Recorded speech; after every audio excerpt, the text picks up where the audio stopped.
안녕하세요. 저는 도너츠 가게를 운영하고 있는 40대 중반의 여자입니다. 저도 회사 생활을 했던 때가 있었는데 지금은 가게를 운영하고 있네요. 여러분, 산책 많이 하고 계신가요? 요즘 날씨가 산책하기 딱 좋더라고요. 미세먼지도 없고 푸릇푸릇한 풀잎들과 나무들을 보면 기분이 좋아져요. 하늘을 보거나 자라난 풀잎들을 보거나 새로 핀 꽃들을 보는 게 별일이 아닌데도 막상 하기 어렵습니다. 팍팍한 일상을 보내다 보면 한숨 쉬면서 그런 것들도 보고 해야 하는데 그럴 마음의 여유를 갖기가 어렵기는 한 것 같아요. 하지만 지나가면서 하늘이나 풀잎, 나무, 꽃 등 자연을 가만히 들여다보고 있으면 제가 한낱 미물에 불과하다는 생각이 들어요. 저도 모르게 가지고 있던 욕심을 흘려보내게 됩니다. 그리고 주어진 환경에서 최선을 다하며 행복하게 살아야겠다고 다짐을 하기도 해요. 제가 오늘 여러분들에게 들려드리고 싶은 이야기는 제가 지독한 시어머니를 만나서 이런 교훈을 얻게 된 일에 관한 것이에요. 일확천금의 욕심 때문에 자기 발등을 자기가 찧은 제 시어머니와 관련된 이야기입니다. 우선 본론으로 들어가기 전에 저와 제 어머니에 관한 이야기를 먼저 해드려야 할 것 같네요. 저는 20살 때부터 어머니와 단둘이서 살았어요. 아버지는 평범한 회사원이었습니다. 가정에 충실하고 자상한 분이었어요. 어머니는 다른 사람을 배려하고 나쁜 말은 일절 하지 못하는 심성이 고운 분이세요. 제가 결혼을 하고 나서 한때 제 시어머니 덕분에 고생을 하시긴 하셨지만 여전히 세상을 아름답게 보는 소녀 같은 분이세요. 아무튼 어릴 때부터 무남 동녀 외동딸로 자란 저에게는 아버지 어머니 두 분 다 세상에서 가장 소중하고 사랑하는 분들이었어요. 저는 고등학생이 될 때까지 부모님에게 나중에 결혼하지 않고 부모님과 계속 같이 살겠다고 말하고는 했습니다. 아빠, 엄마, 나는 나중에 결혼 안 하고 아빠, 엄마랑 계속 같이 살 거야. 그러면 아버지께서 너털 웃음을 지으시며 말씀하셨어요. 우리 세정이가 20살 넘고 어른이 되어서도 그 마음 변하지 않을지 두고 볼 거야. 변하기만 해봐라. 절대 안 변해. 난 엄마 아빠가 최고야. 우리 건강하게 오래오래 같이 살아요? 그러면 어머니께서 옆에서 인자하게 미소를 짓다가 말씀하셨어요. 우리야, 세정이랑 평생 같이 살면 좋지. 저는 그렇게 부족하지 않게 부모님 사랑을 받으면서 성장했습니다. 그때는 부모님이 계시지 않는 세상은 상상도 하지 못했어요. 하지만 상상도 하지 못했던 일이 현실이 되는 경험을 하고 말았습니다. 제가 20살이 되어서 대학교에 입학하고 한 학기를 마친 후에 방학을 보내던 시기였습니다. 아버지께서 3일간 출장을 다녀오신다고 했어요. 그때 제가 집에서 쉬고 있던 때라서 함께 가고 싶다고 했는데 아버지께서는 출장을 다녀오신 후에 가족끼리 여행을 가자고 말씀하셨습니다. 나는 왠지 이번에 아빠랑 꼭 같이 가고 싶은데 어릴 때는 아빠 출장 갈 때 다 같이 가기도 했잖아요. 이번에는 아빠가 일 때문에 두 사람 신경 쓸 겨를이 없을 것 같아. 출장 다녀와서 주말에 엄마랑 다 같이 공기 좋은 곳으로 놀러 가자. 알았지, 우리 딸? 알았어요. 조심히 잘 다녀오세요. 그게 아버지와 나눈 마지막 대화였습니다. 그럴 줄 알았으면 아버지에게 사랑한다는 말이라도 해드릴 걸 하는 후회를 나중에야 했어요. 마지막으로 나눈 아버지와의 대화는 지금도 제 뇌리에 박혀 있습니다. 출장을 간 아버지는 출장을 마치고 돌아오는 길에 고속도로에서 졸음운전을 하는 트럭과 사고가 났고 그 자리에서 바로 사망하셨어요. 저희 가정을 지켜주시던 든든한 아버지의 빈자리는 크게만 느껴졌습니다. 어머니와 저는 아버지가 돌아가신 후에 몇 달간 식음을 전폐할 정도로 힘든 나날을 보냈어요. 저보다 먼저 기운을 차린 건 저희 어머니였습니다. 아버지가 돌아가시기 전에는 전업주부로 살고 계셨던 어머니께서는 아버지가 돌아가신 이후에는 저와 본인을 책임져야 한다는 의무감을 느끼셨던 것 같습니다. 저보다 먼저 기운을 차리신 어머니는 저를 챙겨주시며 다시 기운 내고 잘 살자고 말씀하셨어요. 세정아, 네 아빠가 우리가 이러고 있는 꼴 보고 얼마나 속상하겠니? 너도 이제 기운 차리고 개강하면 학교 잘 다닐 생각해야지. 엄마, 알았어요. 저희 어머니는 아버지가 돌아가신 후에 받은 보험금으로 뜨개방을 차리셨어요. 어머니께서는 전업주부로 계실 때도 부업으로 뜨개를 하셨고 뜨개에 소질이 있으셨거든요. 뜨개방을 여시고 사람들에게 뜨개질도 가르쳐 주시고 가방이나 스웨터 등을 떠서 판매를 하셨습니다. 다행히 안정적으로 수익도 내고 자리를 잡았어요. 어머니와 저는 서로를 의지하면서 지냈습니다. 세상에 의지할 사람은 서로밖에 없다고 생각했습니다. 그래서인지 아버지가 계실 때보다 더 각별한 사이가 되었어요. 어머니와는 서로 비밀이라는 게 없었습니다. 사람이 언제 어떻게 될지 모른다는 걸 알았기에 저희는 더 자주 대화하고 표현했습니다. 엄마, 오늘도 고생하셨어요. 뜨개방에 손님 많았어요? 우리 세정이도 공부하느라 고생했어. 손님은 항상 적당히 많지. 뜨개 가르쳐 주는 거 너무 즐겁고 보람되는 일이야. 세정이도 학점 잘 받고 열심히 해서 꼭 하고 싶은 일 하면서 살아야 돼. 너 잘하는 거 보면 엄마가 얼마나 뿌듯한지 몰라. 요즘 너 자랑하는 재미로 산다니까. 사랑해, 우리 딸. 저도 엄마가 자랑스러워요. 사랑해요. 그때는 어리고 젊었기 때문에 어머니 모르게 외박도 하고 연애도 하는 친구들이 많았지만 저는 전혀 그런 일을 만들지 않았어요. 좋아하는 남자친구가 생기면 꼭 어머니에게 소개를 해드리고는 했습니다. 어머니가 마음에 들어하지 않으면 만나지 않을 생각이었어요. 하지만 어머니는 그런 것에 대해서 지나치게 간섭하지는 않으셨습니다. 그렇게 저는 무난하게 대학 생활을 마친 후에 한 중견기업에 취업을 하게 되었어요. 학교 생활과 회사 생활은 확연히 달랐습니다. 제가 실수를 하게 되면 회사와 직원분들에게 피해를 드린다는 생각에 긴장을 한 상태로 사회 초년생 시절을 보냈어요. 그런데 아무리 열심히 하려고 노력을 해도 저를 마땅치 않게 생각하는 회사 선배가 한 명 있었습니다. 제가 하는 일에 대해 잘해도 한마디를 하고 못해도 한마디를 하는 사람이었어요. 그 사람 때문에 일을 하면서 점점 스트레스를 받아가던 때였습니다.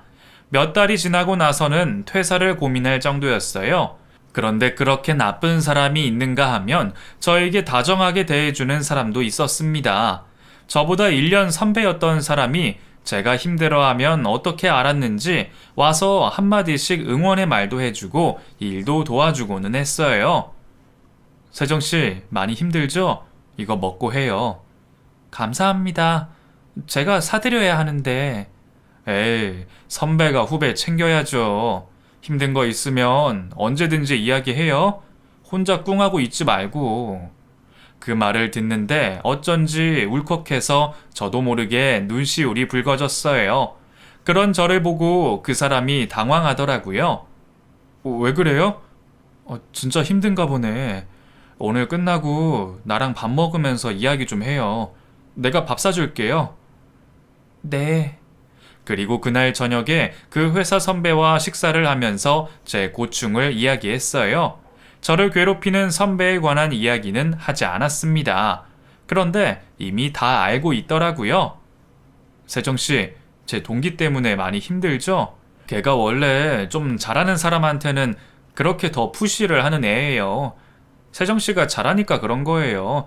나쁜 애는 아닌데 제가 돌려서 잘 말해볼게요. 어떻게 하셨어요? 아니, 그게 아니라... 괜찮아요. 뭐 척 보면 알죠. 제가 세정씨 항상 지켜보고 있던 거 몰랐죠? 네? 정말요? 왜요? 그야 호감이 있으니까요. 그 말을 듣고 제가 어쩔 줄 몰라 하자 그 사람이 호탕하게 웃으며 말했어요. 당연히 회사 후배인데 호감이 있죠. 그나저나 세정씨 집이 우리 동네랑 가깝던데 나랑 카풀 할래요? 카풀이요? 네, 세정씨가 제 차 타고 회사 와요. 뭐 아침마다 대중교통 이용하기 힘들잖아요. 대신 기름값이나 가끔 내주고. 당시에 제가 대중교통으로 1시간 거리의 회사에 다니고 있었거든요. 출퇴근길에 사람으로 꽉 찬 찜통 지하철에서 항상 괴로웠는데 그 이야기를 들으니까 솔깃하더라고요.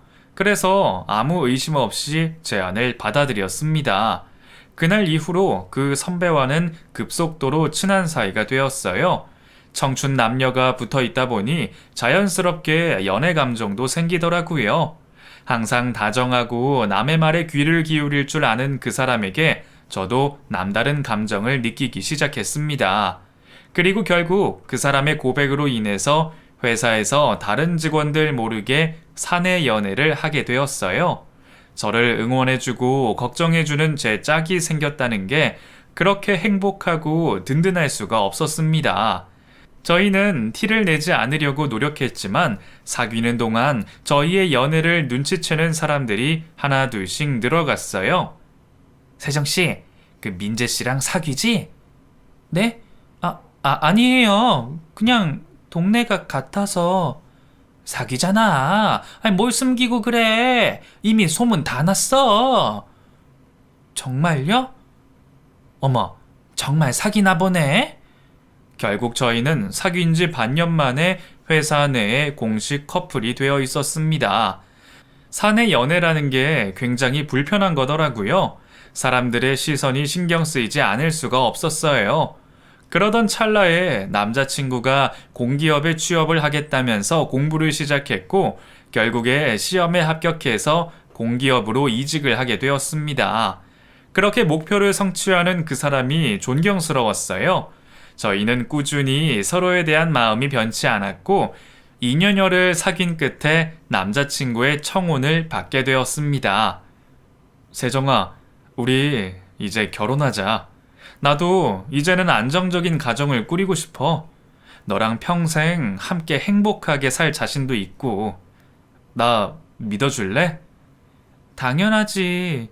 내가 당신 아니면 누구를 믿겠어. 우리 잘 살아보자.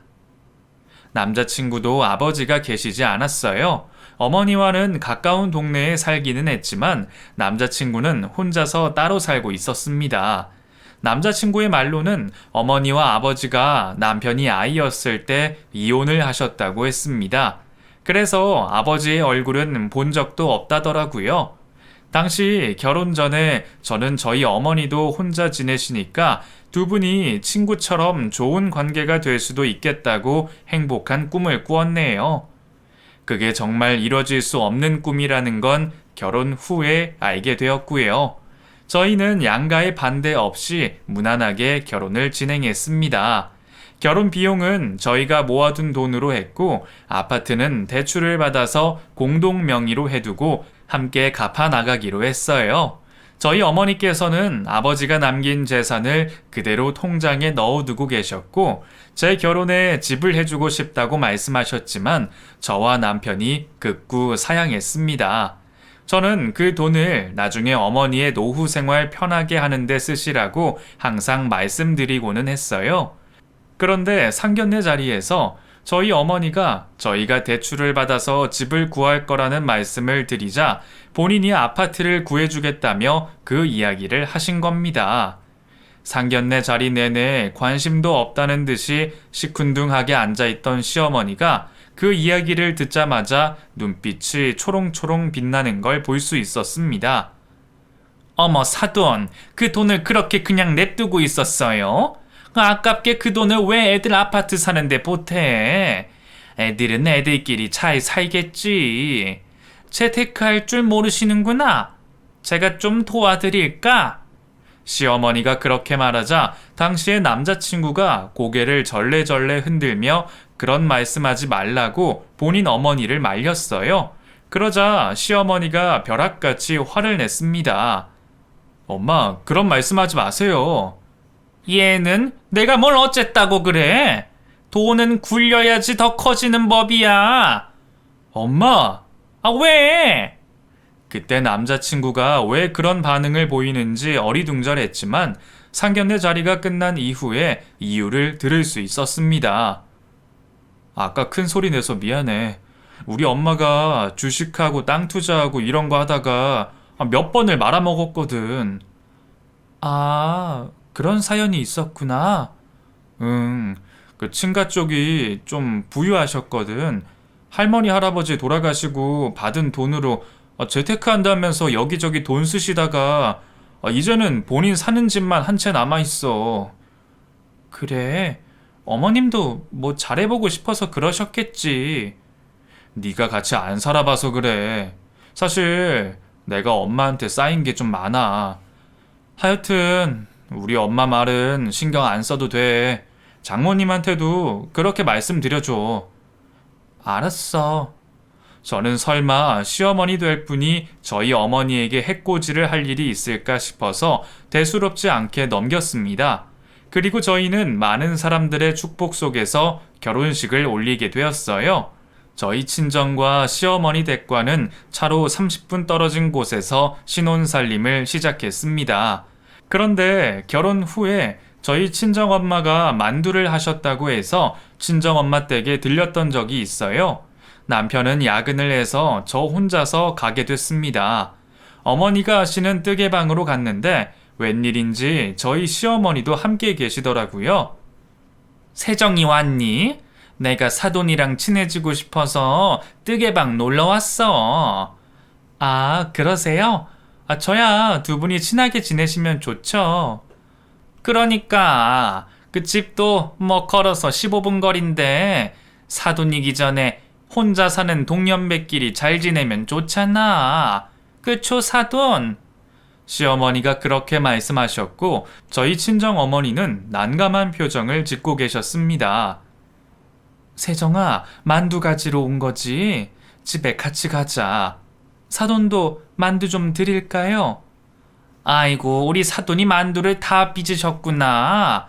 만두 손 많이 가는데 저 부르시지 그러셨어요. 아니요, 뭐 그거 얼마나 된다고. 혼자서도 충분히 하는데요. 그럼 나도 만두 좀 얻어가야겠다. 세정아, 같이 가자. 시어머니는 저와 함께 저희 친정 어머니 댁으로 갔습니다. 그리고 저희 어머니가 차려주신 저녁을 먹고 거실에 주저앉아서 TV를 보며 수다를 떨고 계셨어요. 집에 갈 생각을 하지 않더라고요. 그리고 야근을 마친 남편이 저를 데리러 와서 본인 어머니를 보고 깜짝 놀랐습니다. 엄마? 엄마가 왜 여기 계세요? 뭘 그리 놀라. 사돈 댁에 놀러 온 건데 우리 동년배니까 친하게 지내려고. 엄마, 장모님 불편하세요. 이제 그만 가세요. 제가 데려다 드릴 테니까. 얘가 정말 왜 이래? 나 자고 갈 거야. 시어머니의 말에 저희 어머니가 당황한 기색이 역력했습니다. 저희 어머니도 사람 좋아하는 분이었지만 사돈은 사돈이라며 불편해 하셨거든요. 남편이 저희 친정엄마가 당황한 걸 눈치채고 시어머니를 끌고 가다시피 했습니다. 엄마, 그냥 같이 가요. 장모님, 저희 또 올게요. 만두 잘 먹겠습니다. 쉬세요. 그래, 잘들 가. 들어가세요, 사돈. 시어머니를 모셔다 드리는데 시어머니는 저희 친정어머니의 집을 알았으니 이제 자주 만나야겠다고 말씀하셨습니다. 어쩐지 쎄한 느낌이 들기는 했지만 별일이야 있겠나 싶었어요. 그날 이후로 시어머니는 본인 안방 드나들듯이 저희 어머니의 가게에 드나들었다고 했습니다. 그 사실도 나중에야 알게 되었네요. 저와 남편이 괜히 신경 쓸까봐 혼자서 앓고 계셨던 겁니다. 저는 그런 줄도 모르고 남편과 함께 행복한 신혼생활을 보내다가 결혼 5개월 만에 임신을 하게 되었습니다. 임신을 하고 나서 입덧 때문에 고생을 했는데 저희 친정 어머니가 해주시는 만두는 그렇게 매일 땡기더라고요. 그래서 퇴근길에 저희 어머니 댁에 들려서 만두를 가져가려고 갔다가 거기서 신이 난 얼굴로 나오는 시어머니와 마주친 적이 있습니다. 어머니? 안녕하세요. 여긴 어쩐 일로? 요즘 자주 다니러 오는데 몰랐구나.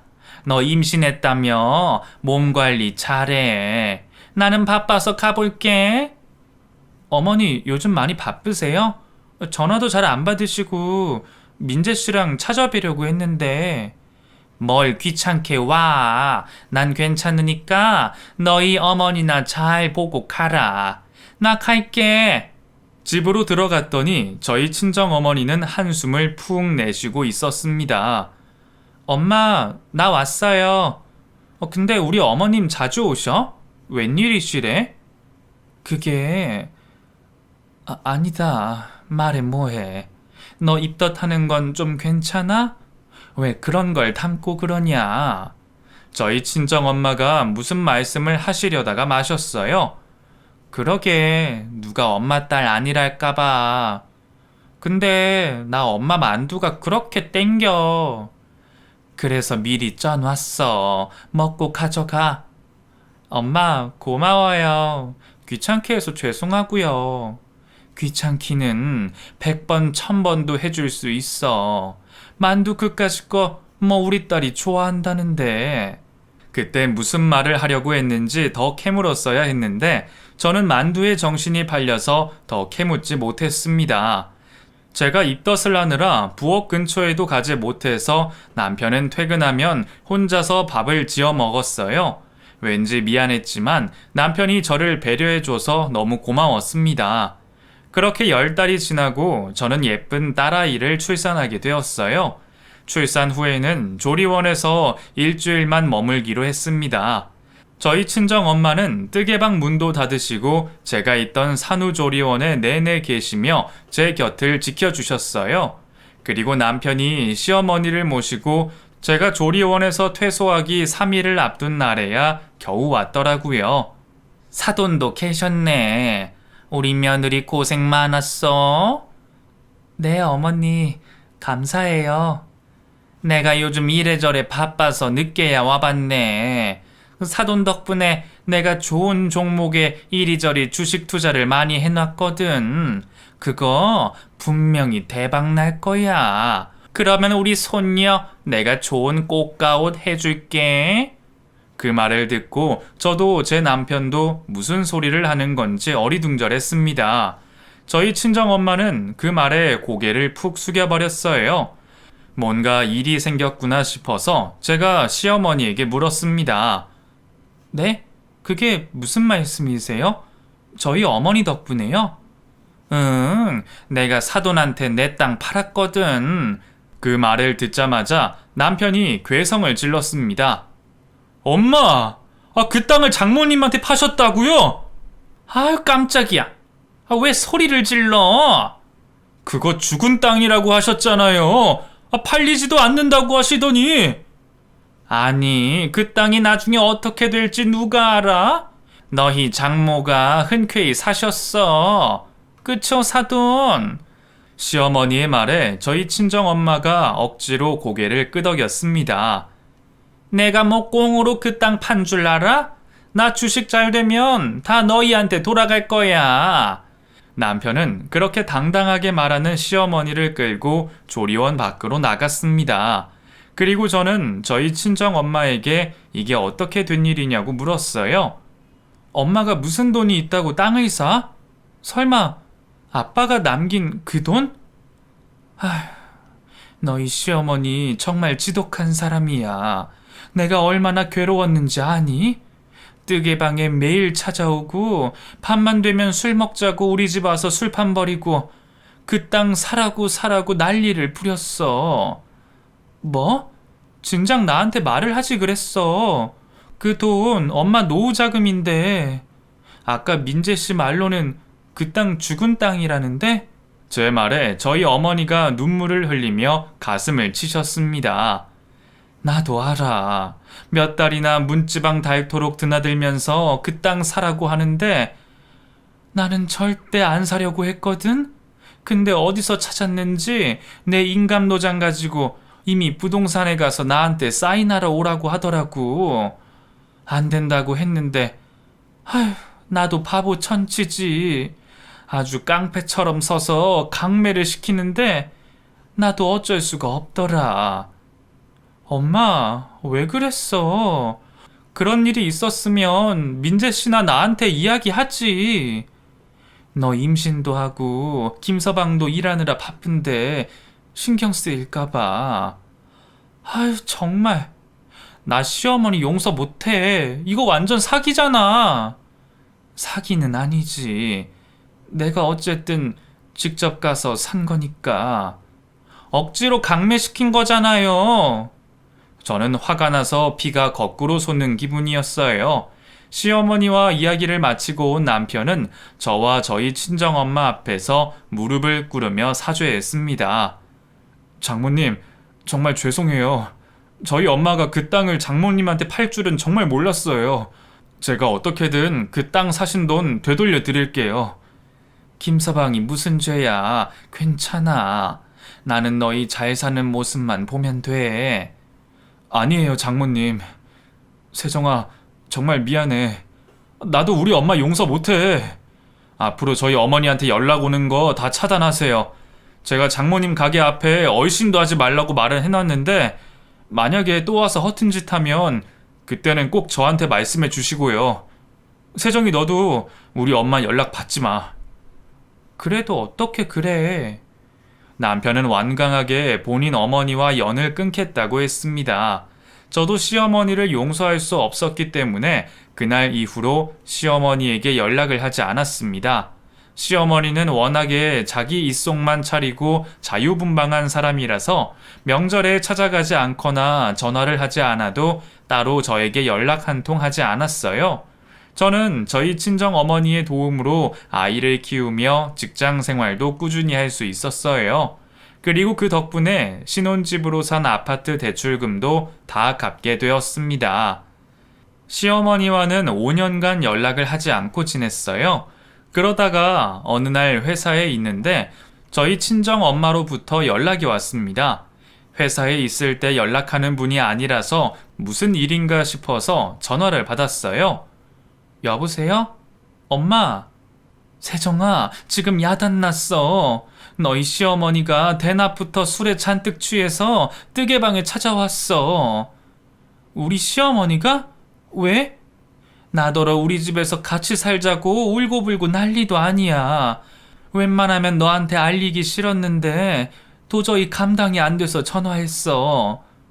저희 친정엄마가 거의 울듯이 그렇게 말을 했습니다. 상황이 심각한 게 고스란히 전해졌어요. 저는 친정엄마와 전화를 끊고 바로 남편에게 그 사실을 알렸습니다. 남편은 그날 급하게 반차를 쓰고 저희 친정엄마의 가게로 가보겠다고 했어요. 그날 오후 근무 내내 걱정이 돼서 일이 손에 잡히지 않더라고요. 그리고 퇴근 후에 저도 저희 친정엄마의 가게로 달려갔습니다. 그때까지도 시어머니가 저희 엄마 가게에 있더라고요. 소주병까지 까서 마시고 있었습니다. 남편은 자리에 없었어요. 어머니, 대체 무슨 일이에요? 우리 며느리 왔구나. 너 잘 왔다. 내가 우리 사돈이랑 이제 같이 살아야 되거든. 그게 무슨 말씀이세요? 어머니가 저희 엄마랑 왜 같이 살아요? 제가 그렇게 소리를 지르자 시어머니가 갑자기 대성통곡을 했습니다. 내가 이제 집도 없는 알거지가 됐거든. 내가 진짜 믿을 만한 종목인 줄 알고 샀는데 집도 빼서 몽땅 갖다가 바친 주식 종목이 완전히 망했어. 저와 저희 친정엄마 앞에서 대성통곡을 하고 있는 시어머니를 보며 황당해서 말문이 막힐 지경이었습니다. 너무 화가 나니까 오히려 차분해지더라고요. 그런 감정을 그때 처음 느꼈어요. 어머니, 저희 엄마한테 땅 강매한 돈으로 잘 사실 줄 알았어요? 나쁜 짓 하면 그대로 돌려받는 거예요. 어머니 사정 알겠는데 저희 엄마가 왜 어머니랑 같이 살아요? 저희 엄마 그만 괴롭히고 돌아가세요. 어디 복지센터라도 가셔서 도움을 청해 보시든가요. 대성통곡을 하고 있던 시어머니는 제가 그렇게 단호하게 말하자 눈빛이 돌변해서 저에게 손찌검을 하려고 손을 들며 말했어요. 이게 말하는 싸가지 좀 봐. 나 네 시어머니야. 내가 내 자식 새끼 두고 어디를 가라는 말이야. 그러고 있는데 마침 제 남편이 딸을 데리고 뜨개방에 도착을 했습니다. 그리고 시어머니가 든 손을 가로막으며 말했어요. 언제 또 여기로 오신 거예요? 아까 제가 잘 말씀드렸잖아요. 아이고, 서러워서 내가 살겠나. 아들이고 며느리고 내 편은 하나도 없네. 시어머니는 또 우는 신용을 했습니다. 애 앞에서 안 좋은 꼴 보이기 싫어서 저는 딸을 데리고 가게 밖으로 나왔어요. 잠시 후에 남편이 시어머니를 데리고 나와서 말했습니다. 세정아, 집에 먼저 가 있어. 내가 잘 해결하고 갈게. 어머님도 얼른 가게 문 닫고 집에 가시라고 해. 알았어. 어머니, 정신 차리시고 잘 가세요. 저는 딸과 함께 저희 친정엄마에게 아무 걱정 말고 가게 문 닫고 집에 가셔서 푹 쉬시라고 한 후에 집으로 돌아갔습니다. 그날 있던 일이 너무 황당해서 잠도 오지 않았어요. 밤 12시가 다 되어서 기진맥진한 상태로 집으로 돌아온 남편이 자고 있지 않던 저를 보고 말했습니다. 세정아, 정말 미안하다. 우리 엄마 언제 정신 차릴지. 어머니 또 그렇게 난동 피우시면 어떡해? 내가 작은 빌라 전셋집 구해드리려고. 이후에 나는 어머니한테 어떤 도움도 드리지 않겠다고 각서도 쓰고 공인도 받을 거야. 그런다고 정말 어머니가 정신 차리시겠어? 전셋집 빼서 또 재테크한답시고 돈 쓰다가 또 우리 엄마 찾아오면 나 정말 그 꼴 못 봐. 차라리 이혼하는 게 나아. 세정아, 그런 말 하지 마. 이혼이라니. 내일 당장 어머니랑 부동산 가기로 했어. 너도 같이 가자. 각서 쓰고 공인도 받을 거니까 각서 쓸 때 너도 요구할 거 있으면 다 말해. 알았어. 그렇게 하자 그럼. 남편이 그런 결심까지 한 것에 대해 저도 이해가 가서 남편을 믿기로 했어요. 그리고 다음 날 딸을 저희 친정 엄마에게 맡긴 후에 시어머니를 데리고 변호사 사무실에 찾아갔습니다.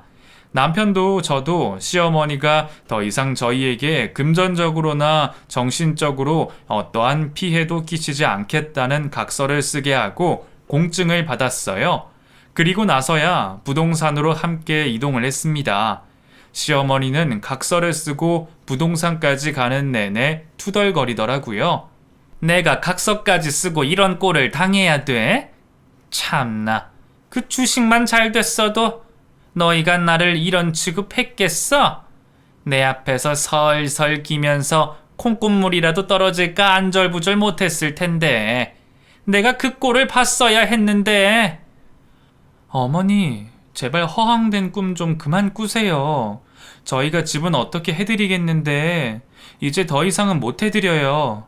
어머니 일 구하셔서 하세요. 어머니 아직 정정하시잖아요. 뭐? 내가 일을 왜 해? 내 아들이 있는데. 엄마, 내 덕 볼 생각은 이제 절대 하지 마. 이번이 마지막이야. 각서까지 쓰셨으면서 아직도 상황 파악이 안 돼요? 아휴, 내가 자식을 하나 더 낳았어야 했는데 이렇게 찔러도 피 한 방울 안 나올 놈을 낳아가지고.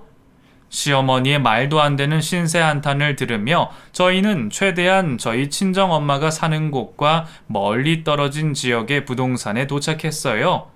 부동산에 들어서자 저희 시어머니를 보고 공인중개사가 반갑게 인사를 했습니다. 사모님 저 아시죠? 그 부동산에 있던 그 사모님 땅 파실 때 제가 일 봐드렸잖아요. 그 말에 시어머니가 공인중개사를 보더니 반갑게 인사를 했습니다. 아, 우리 사돈한테 땅 팔 때 중개해줬던 사람이구나. 어떻게 여기서 일을 해? 여기 제 부동산 가게예요. 제가 차렸거든요. 그나저나 그때 사모님이 파신 땅 많이 올랐더라고요. 뭐? 그 땅이 올라? 그거 죽은 땅인데 그게 어떻게 올라? 시어머니가 그렇게 말을 하자 5년 전에 저희 친정엄마에게 죽은 땅인 줄 알면서도 그 땅을 강매시킨 기억이 떠올라서 속에서 화가 들끓어 올랐습니다. 그 땅이 개발해가지고 기업단지가 생긴다더라고요. 이미 몇몇 기업은 들어왔고요. 그 땅 그때보다 10배 이상은 올랐어요. 그 말을 듣고 시어머니는 뒷목을 잡으며 괴성을 질렀습니다. 뭐라고? 그러면 그게 지금 20억이 넘는다는 말이야? 네. 아휴, 아직까지 가지고 계셨으면 좋았을 텐데 어쩜 좋아. 공인중개사의 말에 펄쩍펄쩍 뛰며 시어머니는 그 땅이 자기 땅이라며 다시 되돌려 받겠다고 난동을 부렸습니다. 민재야, 얼른 너희 장모한테 가자. 그 땅 내 땅이잖아. 지금이라도 돌려받아야겠어. 얼른! 이러고 있을 때가 아니야. 아유, 배 아파. 내가 그 땅을 왜 팔아서? 그 말을 듣고 제가 차분하게 시어머니에게 말했어요.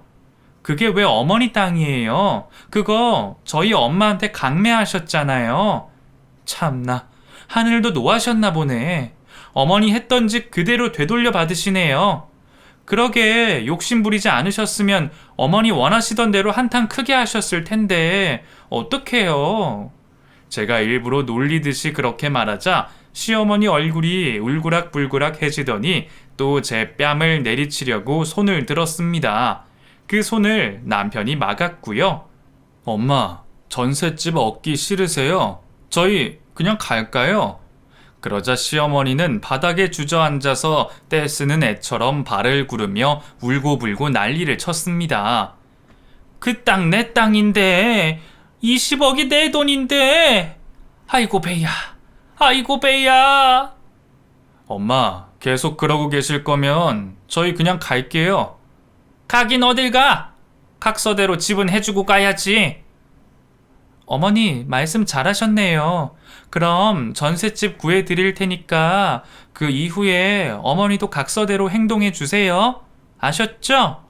제 말에 시어머니가 도끼 눈을 뜬 채로 아무 말도 하지 못했습니다.